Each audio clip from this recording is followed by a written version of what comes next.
Imagine a church that has been completely abandoned for 40 years, like totally gutted by this massive fire. Yeah, just a ruin. Exactly. Sits there rotting in the middle of a dense, dead forest. But every single night, at exactly 3:03 a.m., the bells in its ruined tower start to ring. Which is just, I mean, it's terrifying right off the bat. Right. And they aren't ringing to mourn the dead. They are ringing as an invitation to the living. And the really terrifying promise of this story, and we're going to get deep into this, is that if you hear those bells, like if that sound worms its way inside your own head, you are already claimed. There's just no running away from it. None. Zero. Well, welcome to the Deep Dive. Today we are exploring this cinematic horror narrative called The Church of Silent Bells. It is such a wild ride. It really is. We're taking a massive stack of notes, structural breakdowns, and lore from this incredible text to really understand what makes it tick. Yeah, because there is so much to unpack here. For you listening, this isn't just, a spooky campfire tale about a haunted building. We are wading into a masterclass in psychological terror. Absolutely. It's a deeply unsettling dive into body horror, too. Oh, heavily. And ultimately, it's a really grim exploration of what happens to the human mind when we grieve without closure. Which is something we all deal with. Right. Yeah. Okay, let's unpack this. We have to start with the physical space. Mm. The text paints this picture of an environment that is deeply, deeply hostile. Yeah, the setting does a lot of the heavy lifting early on. It does. This church sits alone, far beyond the local cemetery, and the woods around it are totally silent. Well, the architecture itself acts as the first antagonist. How so? So in Gothic horror, the setting is never just a backdrop, right? It has a psychology. The isolation of the church is deliberate Like it's hiding. or waiting. It's pushed past the boundaries of the town, past the cemetery. And the cemetery is, well, it's the accepted, sanitized place where we deal with death. Right. It's safe. It's organized. Exactly. But the church exists in the wild, unmapped territory of human suffering. And, it's a ruin. It's been 40 years since the fire. There's this one specific detail that sets the tone immediately for me. The cross above the tower. Oh, yeah, the melted cross. Right. It didn't just fall down in the fire. It melted.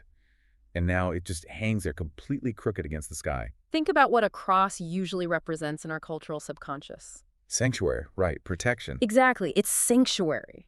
It means a benevolent power is watching over the space. So having it melted by fire, which is this destructive worldly element, and hanging crookedly, I mean, it tells you everything you need to know about the power dynamic in this forest. The sanctuary has been inverted. Completely inverted. Whatever holy presence used to live in that building has been burned away. It created a spiritual vacuum. And vacuums in horror narratives. Oh, they're always filled by something much, much worse. It's a predatory trap masquerading as a holy place. Which the villagers living on the edge of this forest absolutely know. Like, they know it's a trap. They don't go near it. No. They refuse to go near the road at night because of this 3:03 a.m. phenomenon. Which is just such a specific, creepy time. Right. The church is empty. It's a burnt husk. But the bells ring every single night right at that exact minute. That specific time taps into some very old, very primal anxieties. I always wake up around then when I'm stressed. Yeah, exactly.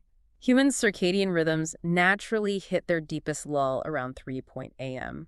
It's the time when your body temperature drops and your cognitive defenses are at their absolute lowest. It's that cold sweat panic when you wake up in the pitch dark and your brain immediately starts replaying your worst mistakes. Oh, totally. The world just feels fundamentally wrong. Exactly that feeling. But scaled up to a supernatural level.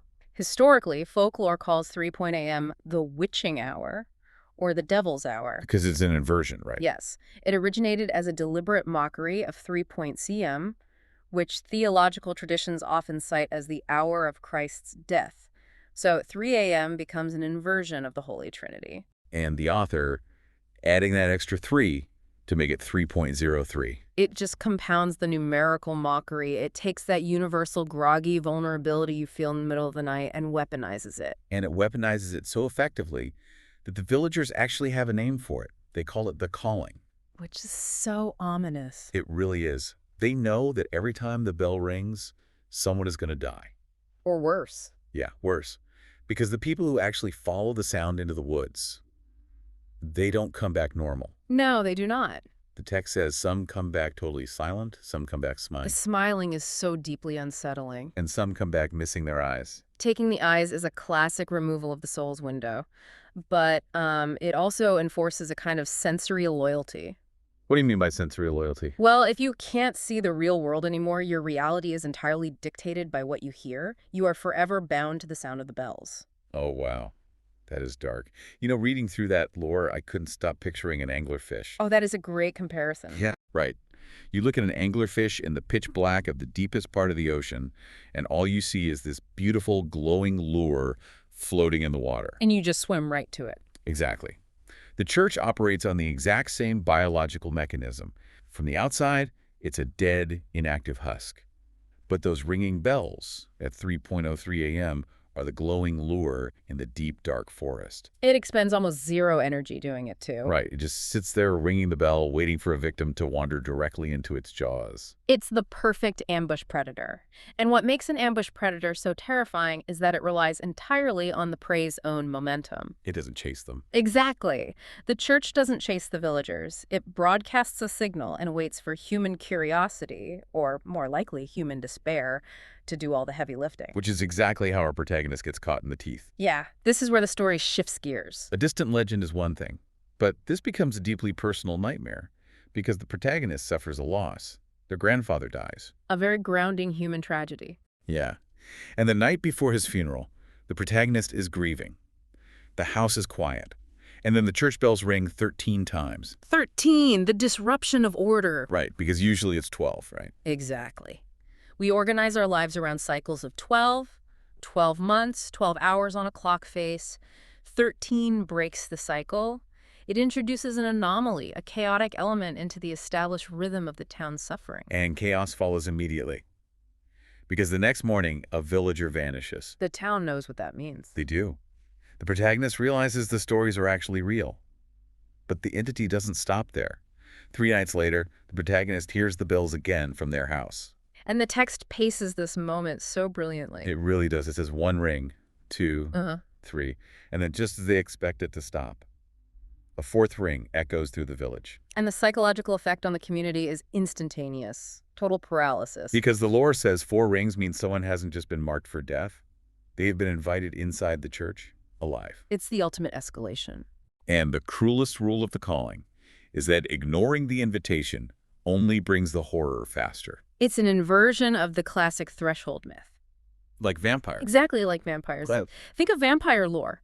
The monster cannot cross the threshold of your home without your explicit verbal permission. The home is the ultimate sanctuary. But the bells just bypass that. Completely. This entity bypasses the threshold entirely through sound. It issues a supernatural subpoena. A supernatural subpoena, I like that. Right. You don't have to invite it in. It simply demands your presence, and the compulsion to respond is overwhelming. It gets so much worse than just a sound, though. This part genuinely gave me chills. Oh, the porch scene. Yes. The protagonist walks out to their front porch that night and finds muddy, bare footprints leading away from the house straight into the forest. And the footprints are burned into the dirt. Burned. We're seeing the supernatural bleed into the physical environment. It leaves an actual scar on the earth. But resting right beside those burned footprints, sitting dead center on the protagonist's doorstep, is a small church bell. This is where it gets so personal. And when they touch it, the metal is still warm. I spend so much time turning this over in my head, like, why leave a physical bell? Why make it warm? Because it completely destroys the safety of the house. Yes. The threat isn't a mile away in the woods anymore. It was standing on the porch. Right there at the door. And the warmth implies it was just held by something with body heat, or at least something that mimics life. It demands an RSVP. It's a massive escalation of intimacy.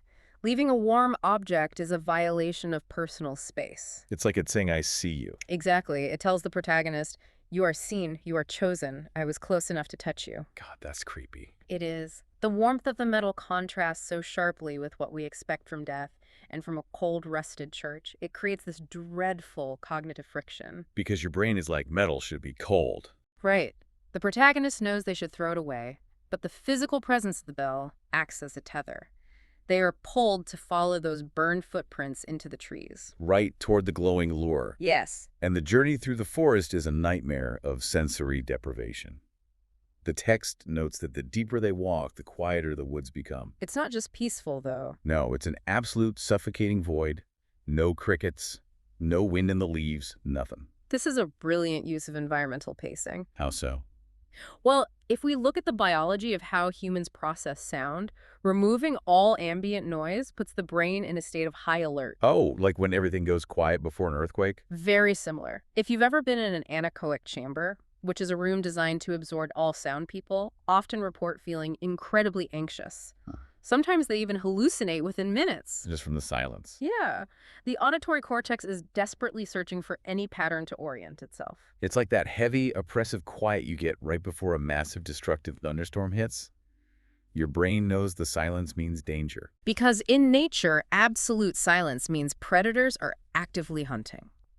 The insects and animals have frozen to hide. That makes perfect sense. By stripping away the rustling leaves and the wind, the author is essentially starving the protagonist's senses, and by extension, our senses as the reader. So when the sound finally comes, Exactly. When the unnatural sounds of the church finally hit, they hit with maximum psychological impact because they are bursting into a complete sensory vacuum. and the church itself is the source of that rupture. The reveal of the building is fantastic. The protagonist finally breaks through the tree line and sees the burned tower. The text describes it rising above the trees, quote, like a corpse. So evocative. It's blackened, ruined. But inside the burned-out windows, there is moving light, candles flickering. Which shouldn't be possible. Right. And the bells up in the ruined tower are ringing softly, completely on their own. The heavy wooden doors are just slightly cracked open, and from inside, the protagonist hears whispering. The overlapping whispering. It sounds like hundreds of voices whispering together. Stepping through those doors is crossing the threshold into nightmare logic. It's the uncanny valley applied to architecture. The uncanny valley. Yeah, we usually use the term uncanny valley to describe humanoid robots or CGI that look almost human, but something is microscopically wrong, triggering revulsion. Here, the building itself is uncanny. Because the inside makes absolutely zero sense. It defies physics. The outside is a charred ruin, but the interior is immaculate. Perfect, polished wooden benches. Fresh candles burning brightly, the floor is spotless, the fire seemingly stopped right at the doorway. But it's clearly not a sanctuary. Definitely not, and we know that because of what's been done to the statues along the walls. Every single statue of a saint or holy figure has had its face violently gouged and scratched away. That is such a loaded visual. Think about what scratching a face off a statue actually means. That's aggressive. Very. In history, destroying a religious iconoclasm wasn't just vandalism. It was a targeted attempt to kill a god, to sever the connection between the worshiper and the divine. Because you look at the face to pray to it. Exactly. A face is how we empathize. It's how we believe we are seen by a higher power. In this church, the entity is basically announcing, whatever you used to pray to here is dead. I'm the only thing listening now. Wow. It is a blind, consuming force that refuses to be watched by the old gods. And the congregation worshiping in this blind space, this scene is haunting. The protagonist looks at the perfect wooden pews and sees dozens of villagers sitting there. So sitting in silence. Heads lowered, perfectly still. Yeah. Every single one of them is supposed to be dead. They are literal corpses. And then the personal connection hits. Yes. Sitting right there among them is the protagonist's grandfather. He has burned skin, empty eye sockets, and then slowly, in complete unison, all the dead villagers lift their heads and look at the protagonist. And they smile. And they smile. The smiling dead. It is deeply upsetting because it scrambles our threat response systems. Because smiles are supposed to be good. Exactly. Evolutionarily, a smile is a sign of appeasement. When chimpanzees bare their teeth in a fear grin, it means they are submitting, signaling they aren't a threat. When humans smile, it signals comfort and safety. But seeing it on a corpse completely short-circuits your brain. You don't know whether to relax or run for your life. It creates profound cognitive dissonance.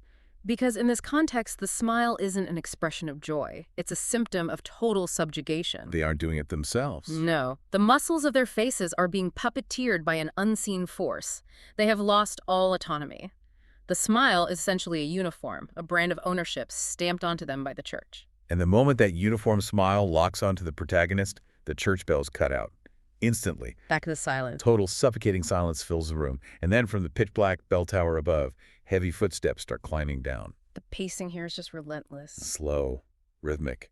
And the dead villagers start whispering over and over, the priest is coming. We've seen the corrupted flock. Now we're introduced to the corrupted shepherd. The anticipation built into those descending footsteps is agonizing. And the visual of this priest is pure nightmare fuel. He is a horrifying creation. He walks out of the dark wearing these long, heavy black robes dragging on the floor. His hands are severely burned, and he's gripping a rosary. The religious iconography again. But his face, the text says his face is completely covered in melted, weeping skin like he's still actively burning. And he has no mouth, just a giant permanent smile carved directly into the melted flesh. It's a grotesque parody of religious authority. The prayer beads, the vestments, these are supposed to be tools of spiritual guidance. But his body reveals the truth of his devotion. He's suffering. The carved smile forces him into a state of eternal, agonizing worship. He is the ultimate puppet. He isn't leading a congregation to salvation. He's managing an abattoir for souls. And when he finally speaks, looking right at the protagonist, here's where it gets really interesting, because he doesn't have a single voice. Right, the audio design of this scene. He speaks, and dozens of overlapping voices come out of that carved smile, saying, "You heard the bells." That overlapping audio is our first definitive piece of evidence that we aren't dealing with a localized ghost or, like, a single demon. It's a group. This entity is a collective. It is a hive mind constructed from the trapped consciousness of the village. The priest has no individual identity left. He is just a fleshy speaker box broadcasting the frequency of the damned. And as soon as he speaks, the dead villagers stand up. They turn toward the front doors of the church, still smiling that awful stretched smile, and the living arrive. This changes the entire scope of the narrative. It really does. It elevates it from a personal haunting to a mass harvesting event. It's a terrifying scene. The heavy wooden doors swing open wider, and living townspeople start walking down the aisle, but they're walking like sleepwalkers. Trance state. Their eyes are squeezed shut. Some are in pajamas, some are barefoot in the dirt, and horrifyingly, some of them are bleeding heavily from their ears. Let's talk about the bleeding ears, because that detail grounds the supernatural in brutal biological reality. It makes it feel tangible. Exactly. It turns the bells from a spooky metaphor into a literal acoustic weapon. We know that sound travels in waves, and certain low frequencies like infrasound can cause extreme physiological distress in humans. Like getting sick from a subwoofer. Yes, nausea, panic, and at high enough decibels, actual physical tissue damage. Think of the reports around Havana syndrome or the use of long-range acoustic devices in crowd control. Oh, LRDs. Right. The supernatural frequency of these church bells is literally rupturing their eardrums.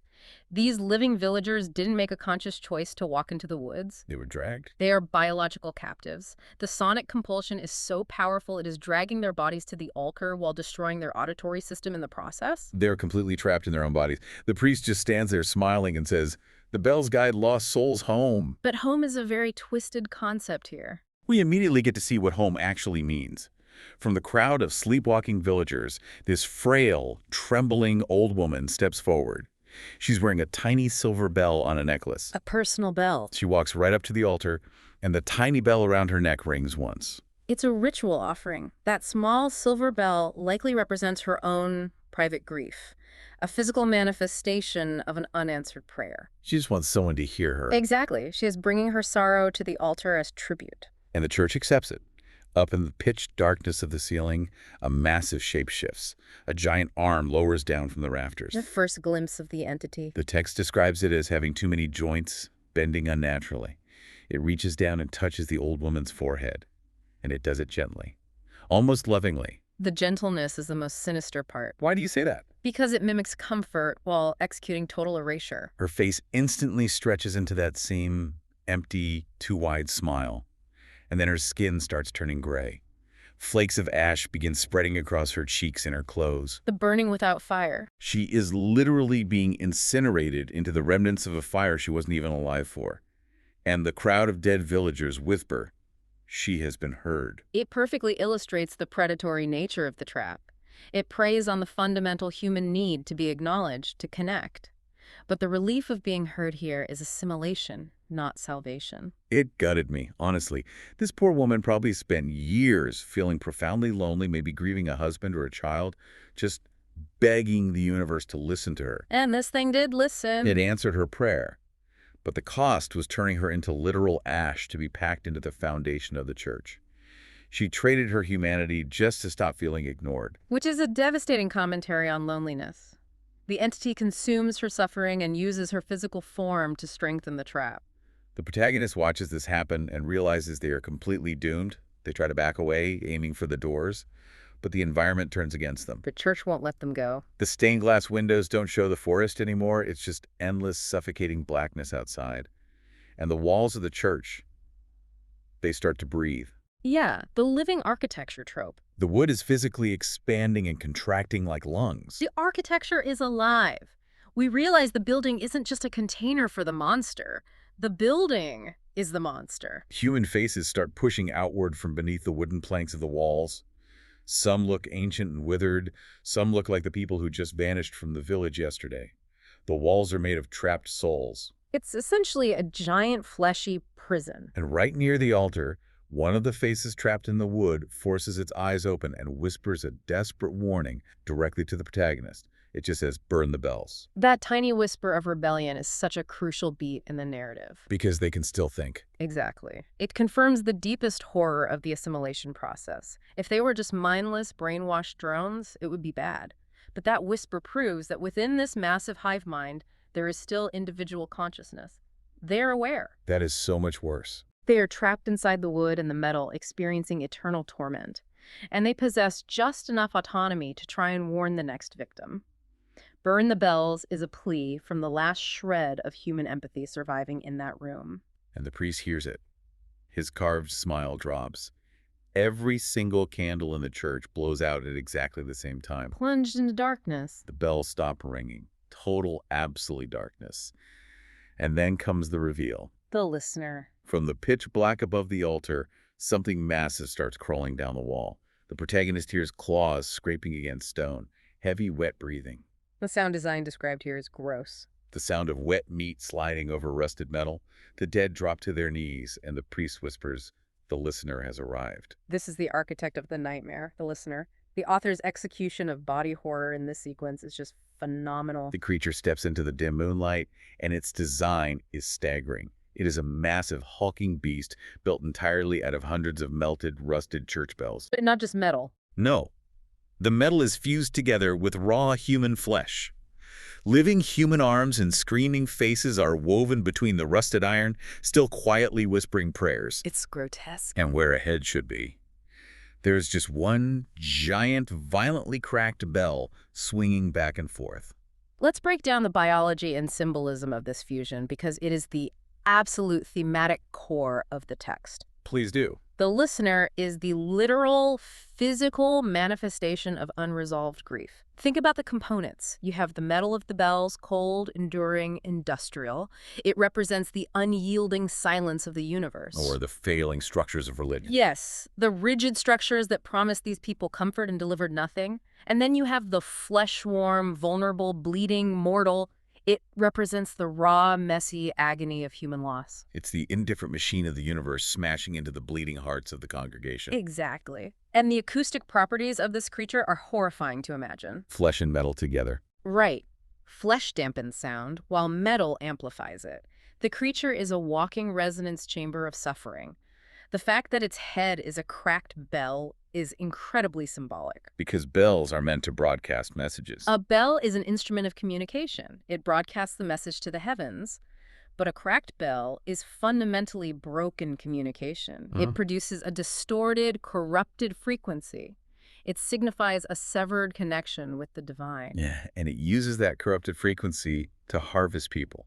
Every time the creature shifts its weight, that giant cracked bell on its shoulders rings softly, and the faces trapped in its chest smile wider. It's using them. It's turning the souls of its victims into eternal clappers for its own twisted chimes. It doesn't just kill, it recycles human anguish into a weapon to hunt more humans. And we see exactly how it hunts right here. The listener lowers its massive cracked bell head right down to the protagonist.